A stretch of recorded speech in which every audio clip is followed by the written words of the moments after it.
नमस्कार जय Jagannath Dilip teaching point YouTube channel को समस्त को स्वागत।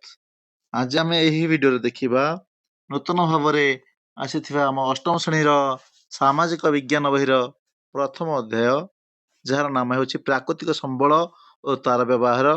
यही विषयटीर प्रश्न उत्तर आम यही वीडियो आज देखा कौन रही तार प्रश्नपत्र। प्रश्न अभ्यास कार्य 1 नंबर। आज आम जहाँ नवीकरण योग्य संबल बोली भावुचे ताहा आसंता काली को किपरि नवीकरण अयोग्य होइजिवो एही घटना को रोकिबा पई केउ केउ पदक्षेप निया जाय परिबो लेख। तार आंसर आमे कोन लिखि परिबा। जदि आमे नवीकरण योग्य संबल यथा जल मृत्तिका और जंगलर व्यवहार अति मात्रा रे एवं अजथारे करू तेबे एहार भंडार शेष हो जाय पारे किंबा एहा प्रदूषित होई व्यवहार अनुपयुक्त होई पारे। उदाहरण स्वरूप भूतल जलर अत्यधिक व्यवहार जोगु यह सुखी जाय पारे। रोकिबा पई पदक्षेप प्रथम आसला संरक्षण संबलर अपव्यय रोकिबा। पुनः चक्रण ना वर्ज्य वस्तुर पुनः व्यवहार करवा। सचेतनता लोक मानक संबलर सीमित व्यवहार विषय शिक्षा देवा। एवं विकल्प शक्ति होची कण ना सौर शक्ति और पवन शक्ति परी अक्षय शक्तिर अधिक व्यवहार करवा। 2 नंबर प्रश्न थिला कण मनुष्यर सेवारे आसुथिबा 5टी परिसंस्था कार्यावलीर नाम कुह। तार उत्तर कण होची मनुष्य पई गुरुत्वपूर्ण 5टी परिसंस्था कार्यावली हैला 1 रे खाद्य जोगाण गछलता और प्राणी मान ठारू खाद्य प्राप्ति। 2 नंबर वायु निर्मल करवा गछ मान द्वारा अम्लजान प्रदान और अंगारकाम्ल ग्रहण। 3 नंबर जलचक्र नियंत्रण वृष्टिपात और जल संरक्षण रे साहाय्य करवा।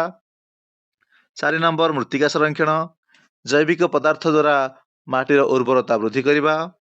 5 नंबर पराग संगम पक्षी और कीटपतंग द्वारा शस्य उत्पादन रे साहाय्य।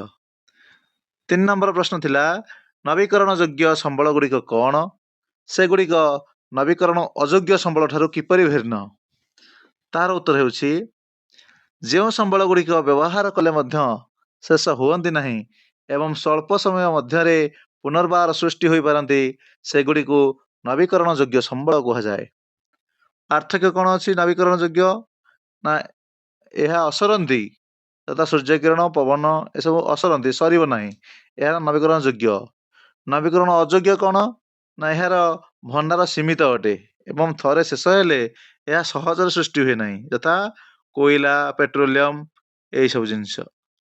लोक मैंने कौन करें वर्तमान और भविष्य पीढ़ी यार सुविनियोग करने आवश्यक जेपरिक वर्षा जल अमल करने संरक्षण रखा घरे सौर पैनल व्यवहार करने इत्यादि। 4 नंबर प्रश्न तुम घर एवं आखपाखे प्राकृतिक संबल व्यवहार संपर्कित सचेतनता को सूचाउथिबा सांस्कृतिक अभ्यास गुड़ी को चिन्हट कर। तार उत्तर हेउछि आम समाज रे अनेक सांस्कृतिक अभ्यास अछि जहाँ प्रकृति सह जड़ित। वृक्षरोपण और पूजा जेपरि बर ओस्त और तुलसी गछ को पूजा करवा जहाँ परिवेश सुरक्षार प्रतीक। जलाशय सुरक्षा जेपरि पोखरी और नदी को पवित्र माने से गुड़ी को सफा रखिबा। पर्वपर्वाणी कौन ना रजपरी पर्व रे पृथ्वी माता को सम्मान जणाइबा। पारंपरिक ज्ञान कौन होची ना प्राकृतिक पदार्थ यथा दांतकाठी पत्र चौथिया इत्यादि व्यवहार करी प्लास्टिक को दूरेइबा।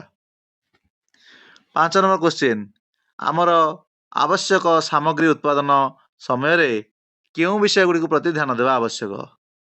तार उत्तर हेउछि सामग्री उत्पादन समय रे निम्नलिखित विषय प्रति ध्यान देवा उचित यथा निरंतरता संबल गुड़िकर एपरि व्यवहार करवा जेपरि भविष्यत पीढ़ी असुविधा न पड़ती।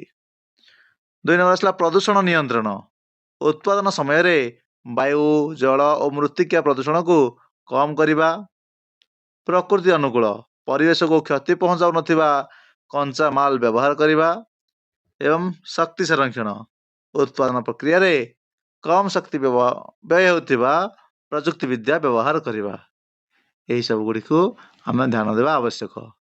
ତ ଏ ଥିଲା ପ୍ରଥମ ଅଧ୍ୟାୟର ପ୍ରଶ୍ନ ଉତ୍ତର। ପରବର୍ତ୍ତୀ ଭିଡ଼ିଓ ପାଇଁ ଆମ ଦେଖୁଥାନ୍ତୁ Dilip teaching point YouTube channel. ରହୁଛି, ଧନ୍ୟବାଦ।